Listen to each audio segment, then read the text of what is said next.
नमस्ते। म फेरि हजुरहरू समक्ष यो कार्यक्रम लिएर प्रस्तुत भएको छु। म युवराज थापा। म यहाँहरूलाई नेपालमा र विदेशमा भएका विभिन्न घटनाहरू र विभिन्न विश्लेषण लिएर प्रस्तुत भइरहेको छु।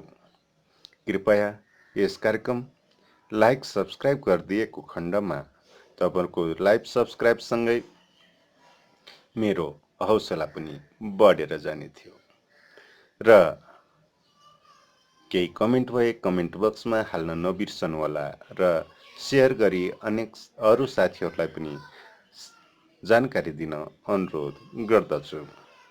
आज म तपाईहरु समक्ष आफ्नो कार्यक्रम सुरु गर्छु।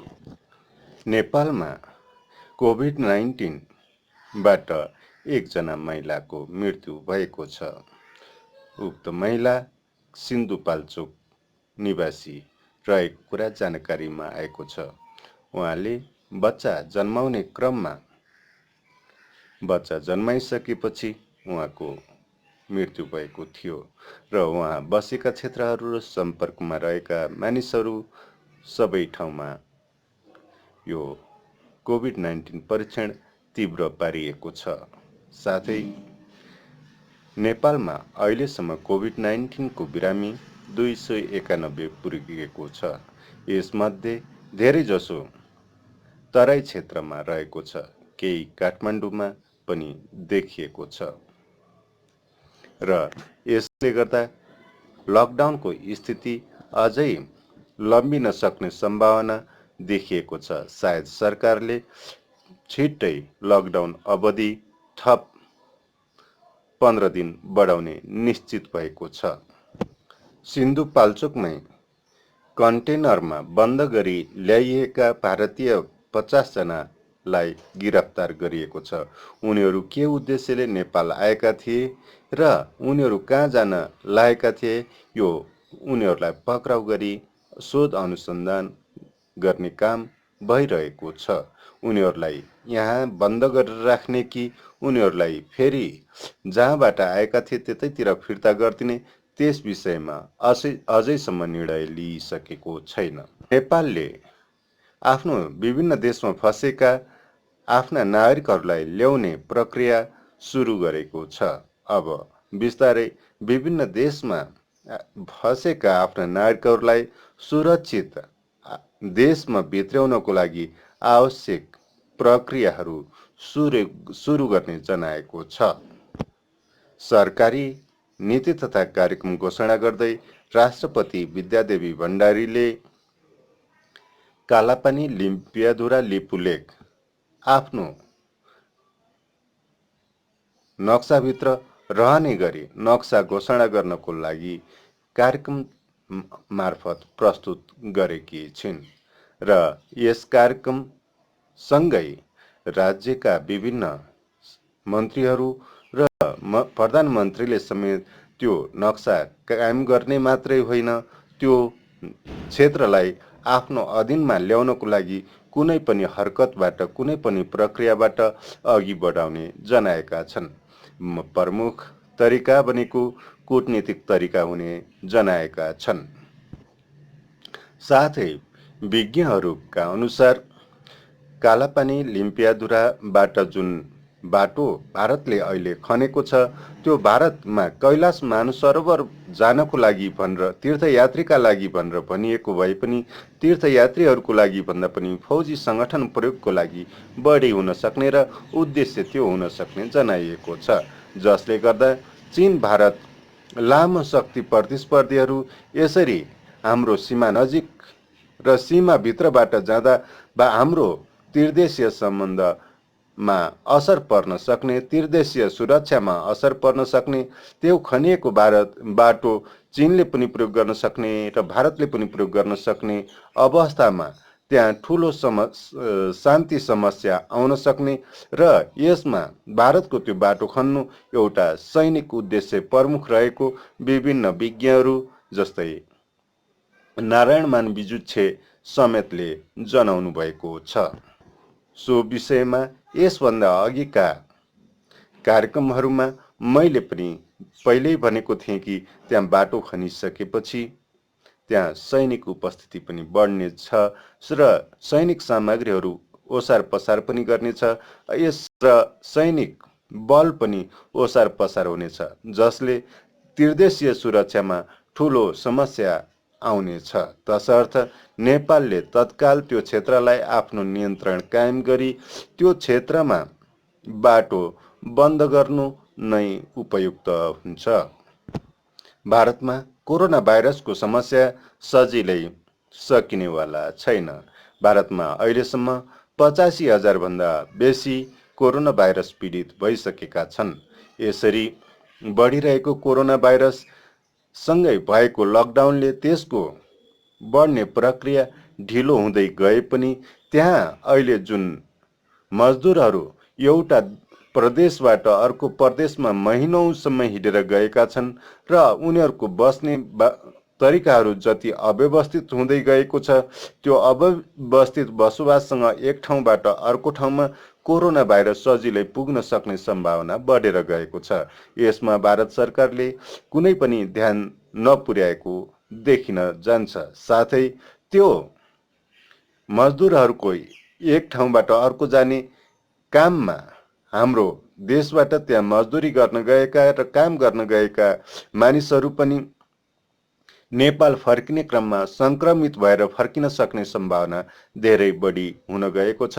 सो समस्यालाई समाधान गर्न नेपाल सरकारले उनीहरू नेपाल भित्रिँदाखेरिमा उपयुक्त चेक जाँच गर्ने व्यवस्था र क्वारेन्टाइनको व्यवस्था उपयुक्त गरी मात्रै भित्र्याउनु पर्ने आवश्यकता देखिएको छ। नेपालको नीति यस वर्षको नीति तथा कार्यक्रम मार्फत ध्रुववादीको फलामखानी सञ्चालनमा ल्याउने जनाएको छ। साथै नेपालले विभिन्न खनिज पदार्थहरू र नेपालमा रहन सक्ने तेल र खनिज पदार्थलाई नेपालमै उत्पादन गर्ने गरी कार्यक्रम अगाडि बढाउने जनाएको छ। अहिले भारतसँग बढिरहेको नेपालको तनाव र कालापानी लिम्पियाधुराको बारेमा मधेसी दलहरूबाट कुनै पनि प्रतिक्रिया आएको छैन। न त दलहरूबाट आएको छ, न त कार्यकर्ता नेताहरूबाट नै आएको छ। साथै केही विद्यार्थीहरू कालापानी लिम्पियाधुरा लिपुलेक हाम्रो भनेर केही आवाज उठाइरहेको भए पनि त्यहाँको आधिकारिक स्तरबाट कुनै प्रतिक्रिया आएको छैन। बरु एक नेत्री सरिता गिरीले यस विषयमा कुरा उठान गर्दा भारतसँग सोधेर मात्रै उठान गर्नुपर्छ भनी विवादास्पद अभिव्यक्ति दिएकी छिन्। कोभिड-19 अहिले विश्वभरि 45 लाखको आसपास पुगेको छ। यसरी विश्वभरि पुगेको 45 लाखको आसपासबाट अहिलेसम्म लगभग 3 लाख जनाको मृत्यु भइसके। कोभिड-19 सँगै चीन र ताइवान बीच तनाव बढिरहेको छ। चीन र ताइवान बीच बढिरहेको तनावमा ताइवानबाट चीनमा सम्बन्धी विभिन्न किसिमका चीनलाई असर हुने गरी विभिन्न सूचनाहरू प्रकाशित हुन थालेको छ। चीनले स्प्राटली आइल्यान्डमा स्प्राटली टापुहरू जो अहिले चीनबाट नवनिर्मित टापुहरू थिए, ती टापुहरूमा आफ्नो सैनिक उपस्थिति र सैनिक सामग्रीहरूको बन्दोबस्ती तीव्र र सशक्त बनाएको छ। साथै यही सशक्त सैनिक उपस्थिति, सशक्त सैनिक सामग्रीको उपस्थितिले त्यो क्षेत्रमा तनाव जन्माएको छ। साथै अमेरिकाले विभिन्न सैनिक जहाजहरू, सैनिक पानी जहाजहरू त्यहाँ उपस्थित गराएको छ र यो अमेरिकाले जसै सैनिक उपस्थिति बढाएको छ, जापान, अस्ट्रेलिया र न्याटो देशहरूले पनि साथ दिएका छन्। चीनले आफ्नो सशक्त प्रतिवाद गर्ने जनाइसकेको छ, जसले साउथ चाइना सीमा ठूलो तनाव सिर्जना गरेको छ। त्यस्तै अमेरिकाले जसरी बाल्टिक क्षेत्र र ग्रिनल्यान्ड एरियामा आफ्नो सैनिक उपस्थिति बढाएको छ। रुसले पनि आफ्नो सैनिक ताकतलाई अझ तीव्र बनाएको छ, जसले रुसलाई बाल्टिक क्षेत्रबाट र साउथ चाइना सीमा चीनलाई अमेरिकाले यही समयमा दखल दिइरहेको छ। अमेरिकामा डोनाल्ड ट्रम्प र त्यहाँका डाक्टर जो इम्युनोलोजी रोग प्रतिरोधात्मक क्षमता विरुद्ध लड्ने विशेषज्ञ डाक्टर एन्टोनी फाउची जो अहिले कोभिड-19 विरुद्धको लडाइँको महत्त्वपूर्ण मेडिकल प्रमुख हुनुहुन्छ र उपराष्ट्रपति माइक पेन्सको अध्यक्षता रहेको कोभिड-19 विरुद्धको सङ्घर्षमा उहाँ सदस्य हुनुहुन्छ। उहाँ बीच र राष्ट्रपति डोनाल्ड ट्रम्प बीच विवाद बढेको छ। राष्ट्रपति डोनाल्ड ट्रम्पले सकेसम्म छिटो अमेरिकी अर्थतन्त्रलाई खुला गर्ने पक्षमा र प्रक्रियामा हुनुहुन्छ भने डाक्टर फाउची यसको विपक्षमा। यदि छिट्टै डाक्टर फाउची बताउँछन्, यदि छिट्टै अमेरिकी इकोनोमी खुलेमा अहिले बिस्तारै स्लो हुँदै गइरहेको, बिस्तारै कम हुँदै गइरहेको अमेरिकामा कोभिड-19 को प्रकोप अब झन् तीव्र हुनेछ र रोकि नसक्नु हालतमा पुग्नेछ, जसले अहिलेको अमेरिकी अर्थतन्त्रको रिओपनिङको जुन प्रभावको आशा गरिएको छ अर्थतन्त्रमा त्यो प्रभाव नहुने जनाएका छन्, जसले अमेरिकी राष्ट्रपति डोनाल्ड ट्रम्प अत्यन्तै आक्रोशित हुन पुगेका छन्। रसियाले आफ्नो इकोनोमीलाई खोल्दैछ। रसिया अमेरिका पछिको दोस्रो कोभिड-19 प्रभावित देश बनेको छ, तर मृत्यु हुनेको सङ्ख्या पनि अत्यन्तै कम भएको छ। विश्वमा जसरी कोभिड-19 को आक्रमण बढ्दै गएको छ, त्यस्तै यौन कर्मीहरूको समस्या पनि बढ्दै गएको छ।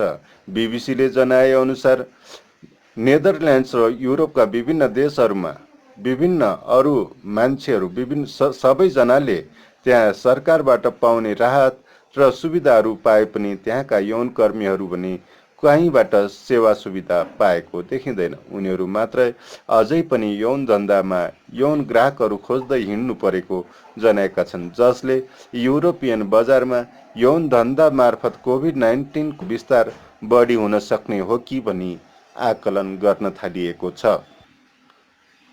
विश्वमा वैज्ञानिक समुदायमा अहिले विश्वको यो कोभिड-19 सँगै सूर्यको पृथ्वीमा जसरी मान्छेको बन्दाबन्दी भएको छ, त्यस्तै सूर्यको बन्दाबन्दी पनि सुरु भएको छ। एक विश्लेषण, सूर्यमा पनि बन्दाबन्दी हुन्छ। अहिले सूर्यको क्षमता, सूर्यको जुन लाइटमा कमी आएको छ वैज्ञानिकहरूको अनुसार, ज्योतिषीहरू पनि यही भन्दछन्। यसरी सूर्यमा जुन बन्दाबन्दी आएको छ त्यसले सूर्यको पृथ्वी अथवा सूर्यको ताप दिने क्षमतामा कमी आउनेछ, जसले गर्दा पहिले ठुल्ठुला हिमपातहरू हुने गरेको थियो।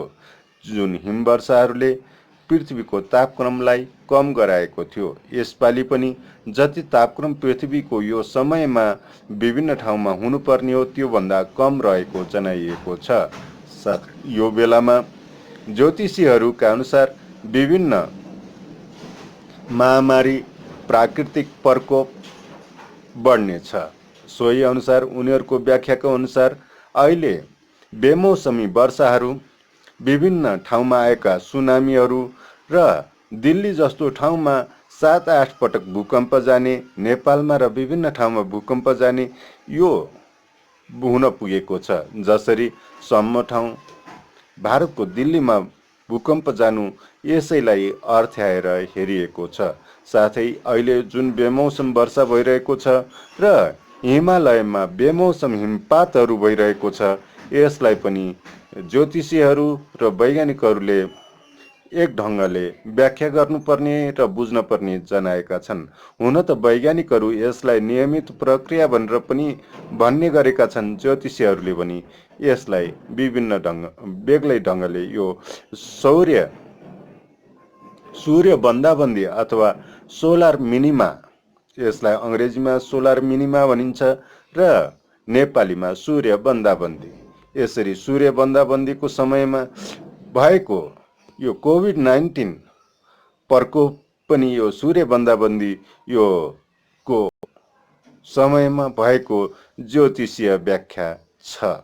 साथै देशहरूमा यही कोभिड-19 प्रकोपसँगै देशहरूमा बढेको अविश्वास, एक देशबाट अर्को देशमा जुन अविश्वास बढेको छ, एक देशबाट अर्को देशमा जुन षड्यन्त्र बनेको छ, एक जाति र अर्को जाति बीच जुन अविश्वास फैलिएको छ, यसलाई ज्योतिषीहरू यो सूर्य बन्दाबन्दीकै कारणले, यो सूर्य बन्दाबन्दी भन्नाले जुन सोलर मिनिमा छ, सोलर मिनिमाकै कारणले भएको भनी व्याख्या गरिएको छ। सोलर मिनिमामा अब सूर्यको तापक्रम घट्दै जाने र पृथ्वीको तापक्रम पनि घट्दै जाने सम्भावना वैज्ञानिकहरूले औल्याएका छन्। हस् त, धन्यवाद, नमस्ते। फेरि भेटौँला, अर्को कार्यक्रम लिएर तपाईँहरूसँग उपस्थित हुनेछु। कृपया यो कार्यक्रमलाई लाइक सब्सक्राइब गर्न नभुल्नुहोला र घन्टी बटन पनि अवश्य थिच्नुहुनेछ। लाइक सब्सक्राइब गरी सेयर पनि अवश्य गर्नुहुनेछ। धन्यवाद।